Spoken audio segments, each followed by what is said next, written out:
I thought that turning on my lava lamp an hour before I started filming would be enough time for it to warm up and start making little lava bubbles. And I was wrong.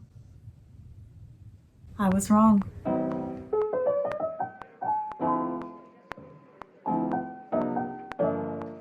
Hello friends, welcome to the Lo-Fi Book Cafe. I am Shy and I am so excited to be joined today by my dog snoring on the floor. So if you hear any ambient, morky, snoring noises,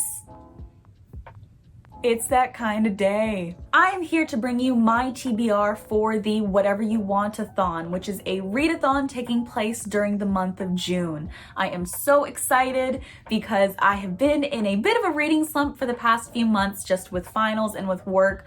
I've only read like 3 or 4 books across May and April and May. I'm excited to use this readathon to get me back into reading. So my goal for the readathon is to read 7 books. However, anyone who is able to count over 7 will realize that I have more than 7 books listed on my TBR. And that is because I am a dirty, rotten mood reader. And I set TBRs and don't stick to them whatsoever. So it is my hope that by setting more books in my TBR, I will read at least a few of them, right? Hopefully at least 7. Now, again, the readathon and all of its information will be linked down below. There are a few key points in the readathon that did impact which books I decided to use, so I did just want to hit those very, very quickly. First and foremost, I am on Team Comrades of Chaos. Now, there are 5 teams in the readathon, and you can read whatever you want. However, each team does have a genre and you get bonus points if you read something from your team's genre. Now, Comrades of Chaos is a little interesting because you have a contemporary team, you have a middle grade team, an epic and high fantasy team, and a regular fantasy team. And Comrades of Chaos is everything else or anything you can kind of squeeze and tweak and kind of push and form into a different genre. You will get bonus points for doing so. Next, June is Pride Month in many places around the world, so you will get bonus points for reading any book with any kind of LGBTQ plus representation, be it in the book or as part of the author's own identity. There is also a list of host favorites, so there are 10 hosts in the challenge, and if you read any of the books listed in their favorites or in the series of their favorites, you will get bonus points as well. Now, there are 15 prompts for you to fulfill during this challenge, doubling and tripling up as well. What you will notice as I go through my TBR is that there are multiple times where I complete this prompt for multiple books, right? And this is my hope that if I decide not to read this book and instead read this book, that I will still get the prompt covered. All right, handy dandy notebook. I have notes today. That's how you know it's serious. Let's get started. Our first book is In Deeper Waters, which I have been dying to read ever since it showed up in my mailbox and I had an impromptu photo shoot in my backyard because... Have you seen this cover? Are you kidding me? Are you kidding me?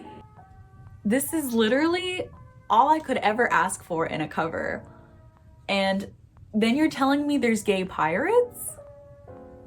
Where do I sign up? In Deeper Waters does have queer representation.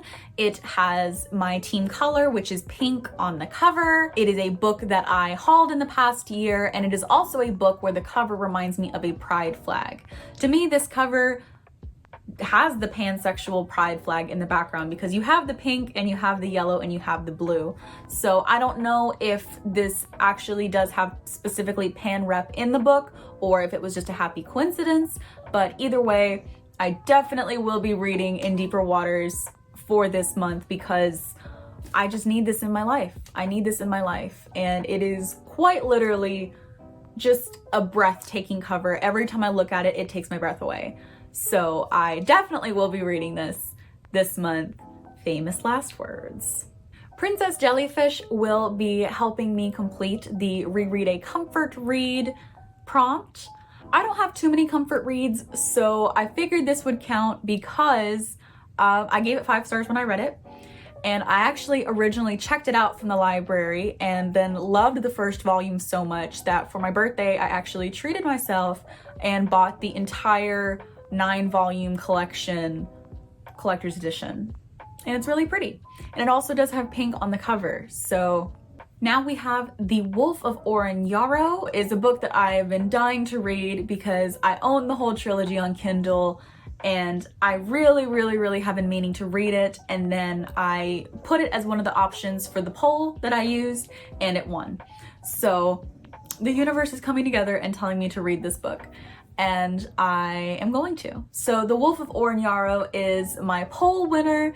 It is also a 5-star prediction because just reading like literally the first 2 pages, I'm like, oh, I'm in. It also has POC representation and it also fulfills the TBR game prompt. Now, I don't have my own TBR game, so I borrowed my friend Rachel from Let Me in the Library and used her TBR game prompt to fulfill this. Thanks, Rachel. I haven't told you this, so thanks, Rachel. One of the prompts for her game that she got the most recent time she played it was a long read, which is a 400+ page book. Now, The Wolf of Oren Yarrow does clock in at 496, so perfect opportunity to fulfill this prompt and also tell Rachel how much I love her. Gideon the Ninth is out of my comfort zone, but that's okay because that's one of the prompts.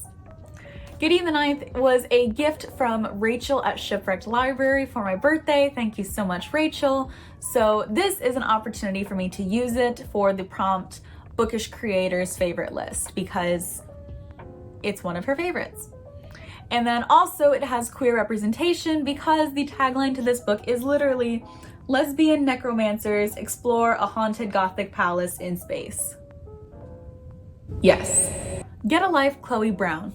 I saw the Illumicrate Brown Sisters special editions and I saw those sprayed edges and I said, oh, because I love sprayed edges.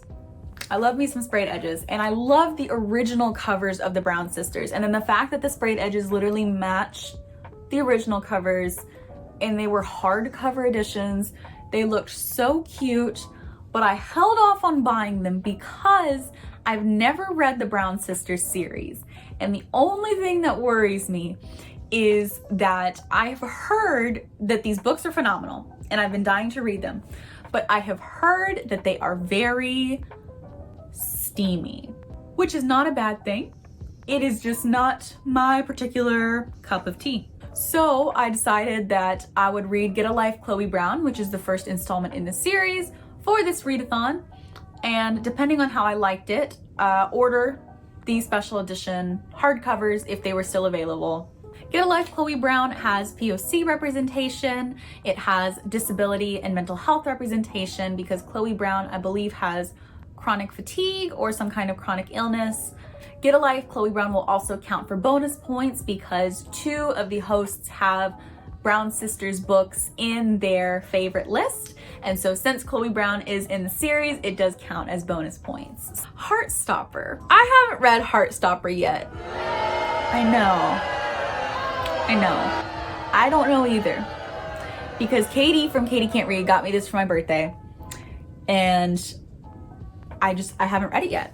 I just haven't read it yet and I don't know why. Because all of the volumes are available online, legally, where the author has published them for free on Webtoons. And I just still haven't read it. And so then I saw the Osmanathon, which is a readathon through the summer for the entire Alice Oseman collection of works being hosted by Katie Can't Read and the Petite Punk. And I was like, this is my chance to read Heartstopper and to get it to count for the Whatever-a-Thon. So Heartstopper is an LGBTQ plus representation, so you get bonus points there. I'm going to be counting this as a buddy read because everybody participating in the Osmanathon, I'm so sorry, I'm gonna get this right.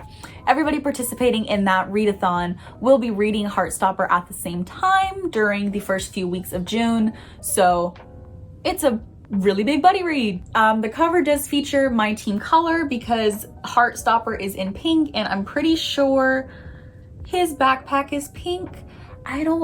This is how bad I am, guys. I don't even know if this is Nick or Charlie. I know. I don't even know if this is Nick or Charlie. I think this is Charlie? He has a pink backpack, so it counts. And this will count for the last prompt of the readathon, which is basically you read a book and then the last letter of the title you read has to be the first letter of the next title you read.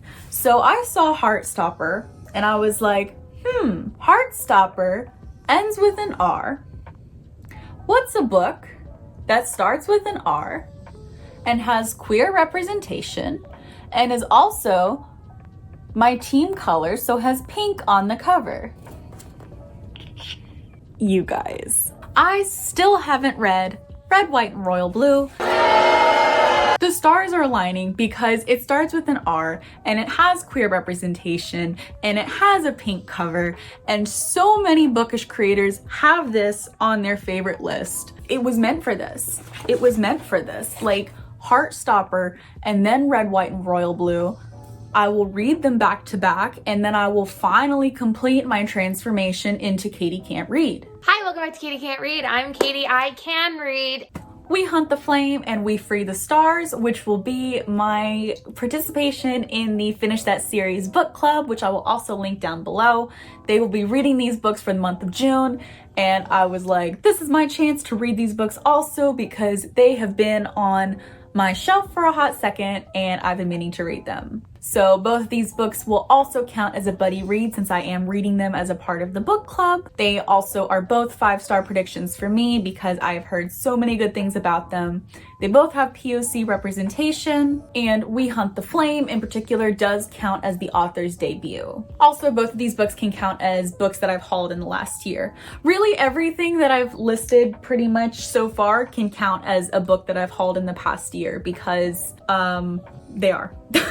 Check Please, Volume 1 and Volume 2, because somehow, despite this being the best thing that I literally read in the first 3 months of 2021, I still haven't read the second volume. So Check Please is going to help me count for my Reread a Comfort Read book because this is really probably the only comfort read that I have. Okay, if you asked me straight up, you have one comfort read, what is it? I would say Check Please. And that's not saying that Princess Jellyfish is not a comfort read, but this is what I think of when I think comfort, because this book is just so sweet, so warm, so fluffy. I feel comforted by reading this book, and I know this book will do the same for me. Both of these books have queer representation.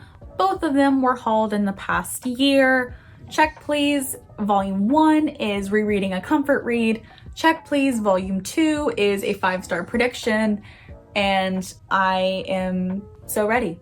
I'm so ready. Next up is Laura Dean Keeps Breaking Up With Me. I thought this readathon in general would just be a really good chance for me to read through a lot of the graphic novels that I have purchased and then just not read yet. A, because I want to read them, but B, because I have found that graphic novels are something that really help me break out of a reading slump. And so I have a lot of graphic novels on here in the hope that these will help me kind of pace myself throughout the readathon and get out of my reading slump. Laura Dean Keeps Breaking Up With Me does have queer representation, it does have POC representation, and it does have pink on the cover. And finally, the last book on my TBR, fingers crossed, is Road Queen, which also has queer representation, also has pink on the cover, and is just so beautiful. The art is just so fun. Like, I guess I probably should have been showing you the art in all of the graphic novels, but Road Queen in particular just caught my eye for the art. I think Laura Dean caught my eye first for the story, but Road Queen caught my eye first for the art. And so I think it's also good to have that kind of mixture of, why are you interested in this graphic novel? Like, first and foremost, oh, I thought this looked cool. Oh, I thought that sounded interesting, right? And so just having, you know, just different options. So again, my goal for the readathon for the month of June is to read 7 books. That was more than 7. So I'm hoping that somewhere in all the books I just gave you will be the 7 that I ultimately end up reading for the month of June, and hopefully more, because I really do want to read all of these books and I plan on reading them soon.